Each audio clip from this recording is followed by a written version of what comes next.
Nous allons parler aujourd'hui des troubles alimentaires.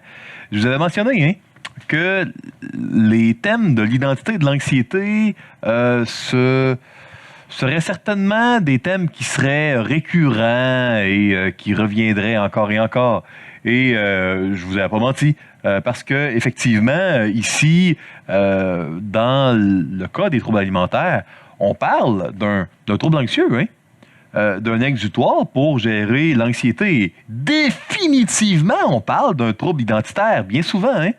Les troubles alimentaires sont probablement un très bon module à étudier quand on a bien couvert la théologie de l'identité, la théologie de l'anxiété. Et ça serait très utile de vous rappeler de nos discussions sur l'identité et l'anxiété pour toute discussion biblique concernant la sexualité, que ce soit parce que vous allez suivre notre cours de Counseling biblique 2, où on parle beaucoup de la sexualité, ou notre atelier de formation Sexualité, doute et compassion. Dans les deux cas, très bonne chose de se rappeler de notre conversation sur l'identité et sur l'anxiété. Deux ressources très utiles que j'aimerais vous recommander concernant les troubles alimentaires. Et par troubles alimentaires, il y a une panoplie d'étiquettes dans le DSM-5, ce livre diagnostique qui regroupe et donne des critères. Et bon, on parle davantage du DSM-5 dans le cours Counseling biblique 1. Mais bon, derrière la panoplie d'étiquettes diagnostiques, aujourd'hui, nous nous concentrerons sur l'anorexie mentale et la boulimie. La boulimie, appelée parfois la boulimie nerveuse. La vie est plus que la nourriture. Traduction en français de Love to Eat, Hate to Eat. Un excellent livre qui avait été écrit pour les femmes à l'origine, mais qui honnêtement est un excellent livre pour les hommes et les femmes qui souffriraient de troubles alimentaires. Et ça serait erroné de dire que les troubles alimentaires sont uniquement un problème de femmes. C'est également un problème d'hommes. C'est un bon livre qui a bien vieilli, à mon avis. La petite brochure ici de Ed Welch sur les troubles alimentaires du CCF. Une belle synthèse en français, pas trop longue, pratique, bien taillée. Ça, c'est vraiment à avoir, à mon avis, dans votre église locale, pour les remettre. Et honnêtement, ça serait une brochure à rendre disponible auprès des adolescents et des adolescentes. Ça, c'est récent, c'est bien écrit, c'est biblique, robuste bibliquement. Moi, je vous le recommande chaudement. Donc, ça, ce sont les deux ressources que je vous recommande en français. L'anorexie mentale, si on prend le DSM-5, on pourrait dire que ça débute habituellement à l'adolescence ou au début de l'âge adulte. C'est rarement avant la puberté et c'est rarement après l'âge de 40 ans que l'on va voir des cas d'anorexie mentale débuter. Et parfois, comme dans bien des problèmes de santé mentale, le début du trouble sera associé, au moins chronologiquement, à un événement stressant. Un viol, la perte d'un parent, un accident grave, un déménagement parfois, le départ de la maison pour l'université. L'évolution et le pronostic de l'anorexie mentale, ça c'est extrêmement variable. Donc, ça peut être très bon comme ça peut être très mauvais. Le terme pronostic en médecine réfère vraiment au ratio de succès versus échec que l'on est apte à définir, le degré d'espoir qu'on peut avoir scientifiquement. Les critères diagnostiques pour l'anorexie mentale du DSM-5, les voici. Premièrement, on doit avoir une restriction de l'apport énergétique quotidien pour le poids, compte tenu du poids, du sexe et de l'âge de la personne, de son développement de santé physique. Donc, quand il y a un apport calorique, en kilojoules, qui est significativement moindre à ce qu'on devrait, on a le critère A. S'il y a une peur intense de prendre du poids ou de devenir gros, qui persiste et qui interfère alors que le poids est très bas, là. Donc, une adolescente ou un adolescent qui a un indice de masse corporelle très très bas et qui a une peur intense de prendre du poids, on a le critère B, définitivement. C, s'il y a une altération de la perception du poids ou de la forme de son propre corps. Donc, quand il y a une obsession par rapport au poids et un décalage entre la perception du poids et la réalité face au poids, la perception de la forme physique du corps, la morphologie, et la morphologie réelle. Quand ce décalage entre la vision et la réalité est trop grand, on a le critère C. C'est intéressant de voir que ce pouvoir d'autodétermination par la volonté au niveau de notre identité, il n'est pas partout. Il est de plus en plus populaire dans la culture contemporaine, mais il n'est pas présent au niveau de l'anorexie mentale, parce qu'évidemment, que l'on se voit comme gros ou maigre, ça ne change pas le poids réel qu'on va avoir. La boulimie, aussi appelée boulimie nerveuse, du latin bulimia nervosa, eh bien ça, c'est habituellement aussi quelque chose qui débute à l'adolescence, chez les jeunes adultes, rarement avant la puberté, rarement après 40 ans. Vous voyez, ça ressemble. Les excès hyperphagiques. Ça, un excès hyperphagique, c'est aussi appelé une rage alimentaire. C'est aussi appelé une crise d'hyperphagie. On parle d'ingérer une très grande quantité de nourriture dans un laps de temps petit. Souvent, un laps de temps que l'on va définir à moins de 2 heures. Et là, moi, les clients ou les clientes, ils mentionnent avoir vraiment ingéré, parfois, c'est 1 gallon de crème glacée, 2 sacs de chips, du congelé, du surgelé. Il y a souvent un aspect anxieux, un aspect identitaire. Il y a les deux. Je crois que pratiquement tous les cas d'anorexie que j'ai pu rencontrer comportaient les deux. Il y a habituellement une période de régime alimentaire restrictif visant à perdre du poids qui suit ces excès d'hyperphagie. Donc souvent, il va y avoir les fameuses purges. Les gens vont prendre des laxatifs ou vont se faire vomir. Et là, il y a différentes manières. Et je vous le cache pas, avec l'accès de l'Internet, il n'y a plus de secret. Les adolescents et adolescentes, ils ont tous les moyens pour se faire vomir. Et il y a eu une époque où c'était plutôt difficile de se procurer du sirop d'IPK ou des choses comme ça pour se faire vomir. Maintenant, il semble que c'est surprenant tout ce qu'on peut se procurer par Internet, sans qu'il y ait de contrôle. Donc, la succession d'événements de vie stressants, tout comme l'anorexie mentale, peut favoriser la survenue de boulimie dans les échantillons cliniques, dans les recherches. Bon, le comportement alimentaire, il persiste parfois pendant plusieurs années. Donc, pour la boulimie nerveuse, tout comme l'anorexie mentale, le pronostic, il est très variable. Très, très variable. C'est très difficile de savoir où est-ce que ça va la manière dont ça va se projeter dans le futur.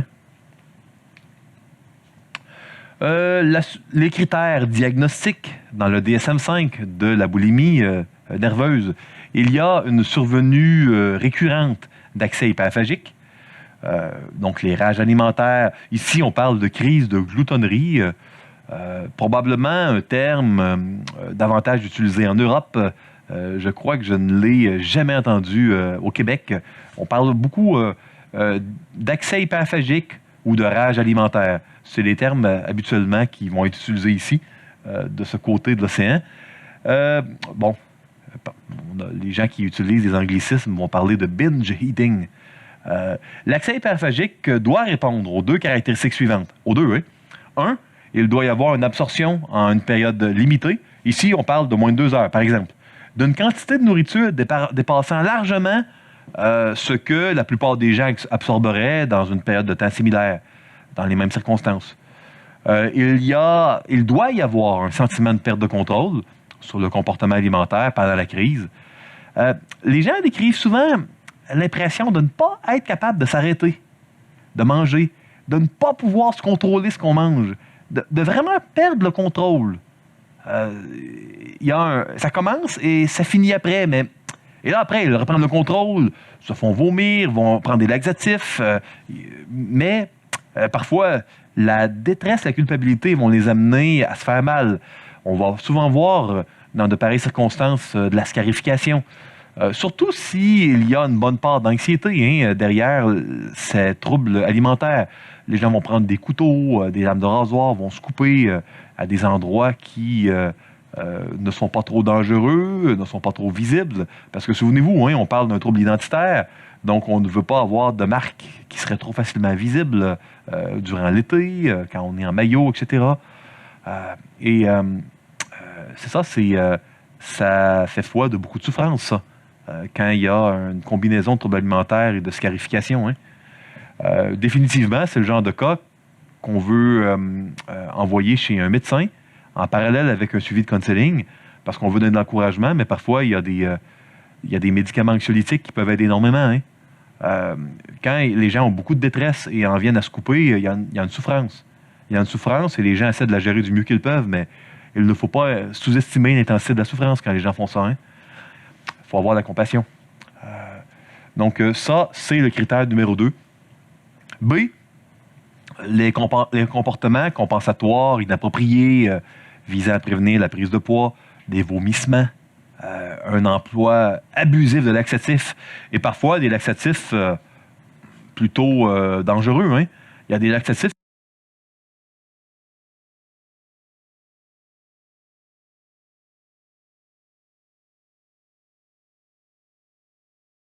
s'appellent le péristaltisme. Ce mouvement normal, il est affecté par les laxatifs puissants. Donc, quand les gens prennent seulement des émollients fécaux ou des laxatifs de petite envergure, là, il n'y a pas trop de danger, mais parfois, les gens vont acheter sur le marché noir, sur Internet, et ça semble être ridiculement facile, des laxatifs très intenses. Et là, parfois, cela peut avoir un impact sur le péristaltisme. En d'autres mots, c'est comme si le tube digestif devient paresseux. Et là, ça crée une accoutumance, une dépendance. Et les gens tombent constipés dès qu'ils ne prennent plus de laxatifs. C'est pas facile. Ça entraîne parfois de la déshydratation, des déséquilibres au niveau des électrolytes dans le corps humain. Il peut y avoir des complications, même cardiaques chez certaines personnes. Notre corps n'est pas fait pour faire ça. C'est vraiment crève-cœur, toute la cascade de choses qui peuvent survenir. Parfois, au Canada, il y a encore... Le danger est tel que il y a des gens qui sont internés contre leur gré et qui vont être gavés par ordre médical, ordre du tribunal parfois. Donc ça, ça laisse des marques quand les gens sont... parfois, quand les gens sont internés contre leur gré. Donc ça, c'est pas facile. Les excès hyperphagiques, donc les rages alimentaires, les comportements compensatoires inappropriés, surviennent en moyenne tous les 2 ou en moyenne au moins une fois par semaine pendant 3 mois. Donc ça, c'est important. C'est un autre critère à voir. D, l'estime de soi est influencée de manière excessive par le poids et la forme corporelle. Ça, c'est comme l'anorexie. Et E, le trouble ne survient pas exclusivement pendant des épisodes d'anorexie mentale.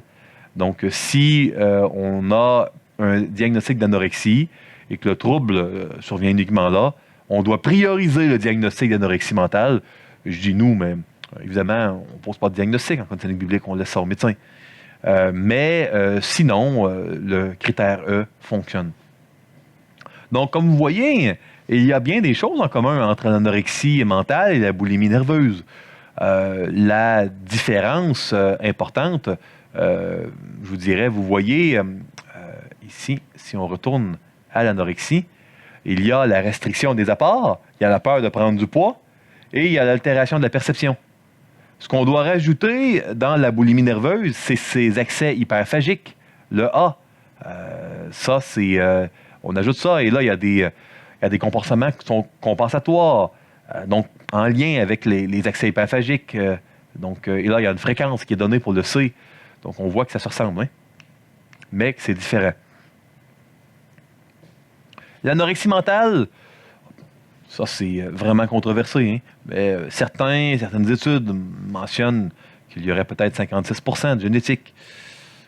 Il y a d'autres études qui semblent dire que c'est pire, d'autres moins pire. On n'est pas certain à ce point-ci.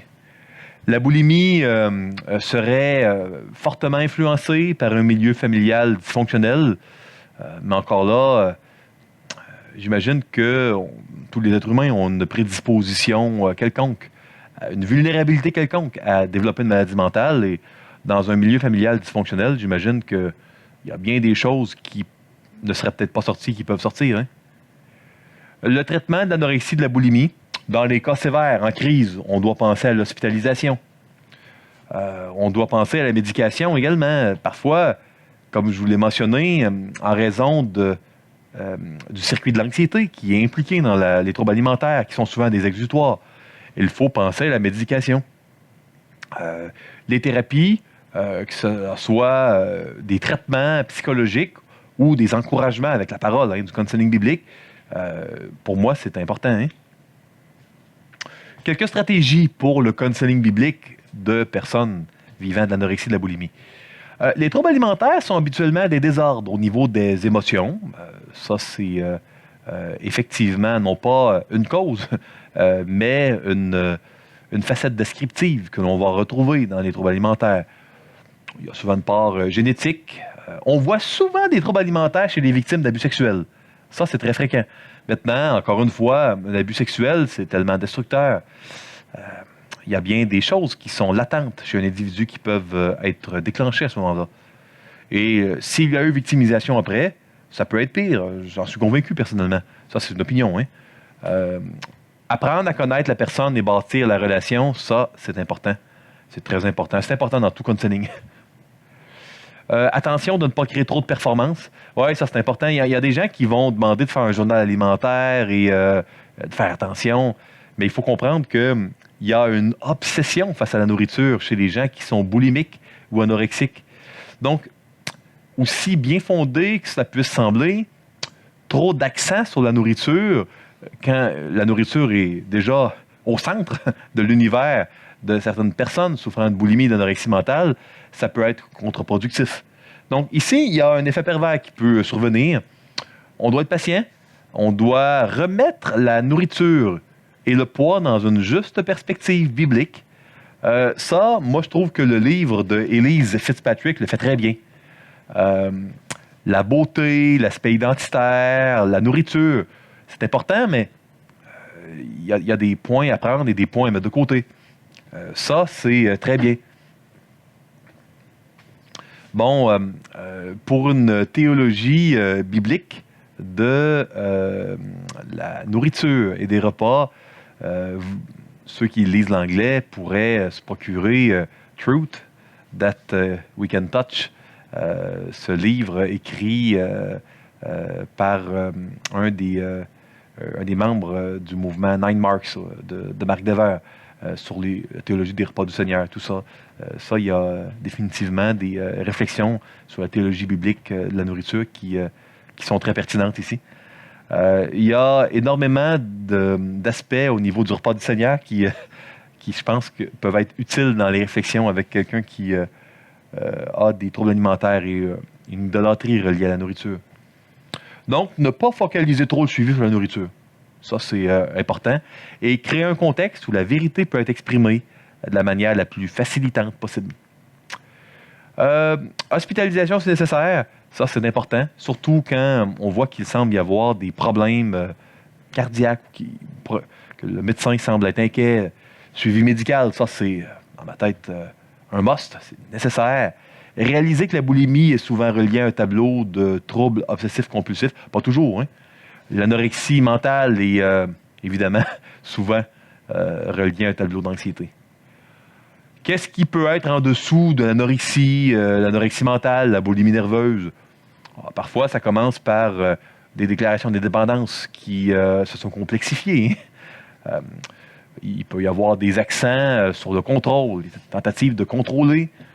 Ça peut commencer comme une discipline, ça peut commencer par de la honte. L'amorce est diverse, hein? Ça, c'est des amorces, c'est pas des causalités complètes. C'est très important de demander aux gens qui souffrent de troubles alimentaires de vous raconter leur histoire et prenez le temps de les écouter. Ça, c'est important. Présentez-leur le Seigneur tel qu'il est décrit dans la parole de Dieu par rapport à leur histoire. Réalisez qu'il n'y a aucun commandement dans la parole qui dit d'être mince. Ça, c'est très important. C'est parfois une vérité qui libère beaucoup. Travailler à avoir une bonne perspective de la nourriture, selon la parole. Ça, c'est important, ça aussi. De former la personne, la coacher pour l'aider à reconnaître puis identifier les mensonges, les mécanismes de pensée erronés qui l'amènent à de mauvaises habitudes alimentaires. Réaliser que les troubles alimentaires, ça prend racine dans la chute originelle, ça. Et faire réaliser que les habitudes alimentaires de la personne, elles sont mauvaises, même pécheresses, et qu'il faut s'en repentir et recevoir le pardon de Dieu. Il ne faut pas se gêner de le dire. Hein? C'est pas une compassion bien placée quand on n'est pas en train d'encourager avec beaucoup d'humilité et d'amour quelqu'un à la repentance par rapport à des péchés, parce que la repentance, c'est libérateur. Et ces gens-là ont besoin d'être libérés. Suivre une diète établie à l'aide d'un nutritionniste, ça peut être parfois utile, mais ça, c'est pas pour tous les cas. Parfois, il y a trop d'obsession par rapport à la nourriture, ça dépend. Ici, il y a un cycle de contrôle que l'on voit souvent dans les cadres de troubles alimentaires. Il y a une alimentation normale, suivie d'une diète, jeûne, anorexie, vomissement, boulimie, vomissement, manger trop, normal. Et ce cycle-là va souvent être discerné dans l'histoire des gens souffrant de troubles alimentaires. Vous savez, il y a plusieurs conditions qui nécessitent des soins du corps, pas seulement des encouragements pour l'âme. L'anorexie mentale et la boulimie nerveuse fait partie de ces conditions. Commencez par vous assurer que la personne que vous suivez est vue par un médecin. Ça, c'est important. Et par la suite, chercher à l'encourager et à travailler avec elle. Et on doit se rappeler que la chose la plus importante, c'est de traiter, nous, comme conseillers bibliques, l'anxiété. La théologie de l'anxiété, la théologie de l'identité. Ça commence par là. Et ça, vous allez le voir, c'est le cas pour bien des problèmes. Et ces vérités au niveau identitaire, au niveau anxiété, elles libèrent et elles guérissent souvent. Hein? Que ce soit pour de l'adorexie, pour les dépendances et bien d'autres cas. Que le Seigneur vous bénisse.